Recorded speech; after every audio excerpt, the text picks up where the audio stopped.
नमस्कार दोस्तों, स्वागत है आपका अपने YouTube चैनल माधव स्टूडियो झानी में।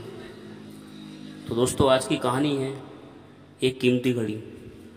एक अमीर किसान था जिसने अपनी घड़ी चारे से भरे हुए एक बाड़े में खो दी थी।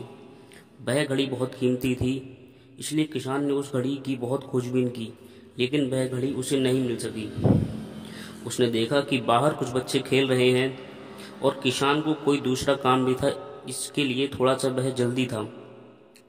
तो उसने सोचा कि क्यों ना मैं इन बच्चों की मदद लूं, जिससे घड़ी खोजने में आसानी होगी और मेरे काफ़ी समय की बचत भी होगी।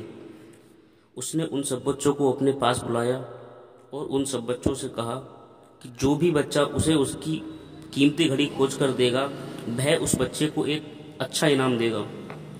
यह सुनकर सारे बच्चे लालच में आ गए और बाड़े के अंदर दौड़ गए और जल्दी जल्दी यहाँ वहाँ घड़ी खोजने लगे, लेकिन किसी भी बच्चे को वह घड़ी नहीं मिल सकी। वहीं पास में एक बच्चा बैठा था और वह उस किसान और उन बच्चों को देख रहा था और उनकी सारी बातें सुन रहा था। तब किसान ने उस बच्चे के पास जाकर उस बच्चे से कहा कि तुम यहाँ अकेले बैठकर क्या कर रहे हो। वह बोला, मैं आपकी सारी बातें सुन चुका हूँ कि आपकी एक कीमती घड़ी बाड़े में गिर गई है, जिसे ये सारे बच्चे मिलकर खोज रहे हैं। लेकिन अगर आप चाहो तो मैं आपकी घड़ी खोज सकता हूँ, लेकिन आपको उन सारे बच्चों को बाड़े से बाहर निकलना होगा। किसान को उस बच्चे की बात जच गई। उसने उन सारे बच्चों को बाड़े से बाहर आने के लिए कहा। सारे बच्चे बाड़े से बाहर आ गए। इसके बाद वह बच्चा बाड़े के अंदर गया और कुछ ही देर बाद वह बाड़े से बाहर आ गया। किसान ने देखा कि वह बच्चा उसकी तरफ आ रहा है और उसके हाथ में उसकी वह कीमती घड़ी भी है। किसान अपनी घड़ी देखकर बहुत प्रसन्न हुआ।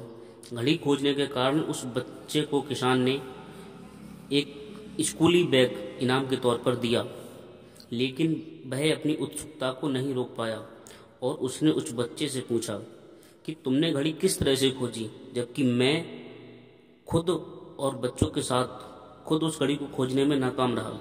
बच्चे ने जवाब दिया कि मैंने कुछ नहीं किया, मैं बस शांत मन से जमीन पर बैठ गया और घड़ी की आवाज़ को सुनने की कोशिश करने लगा।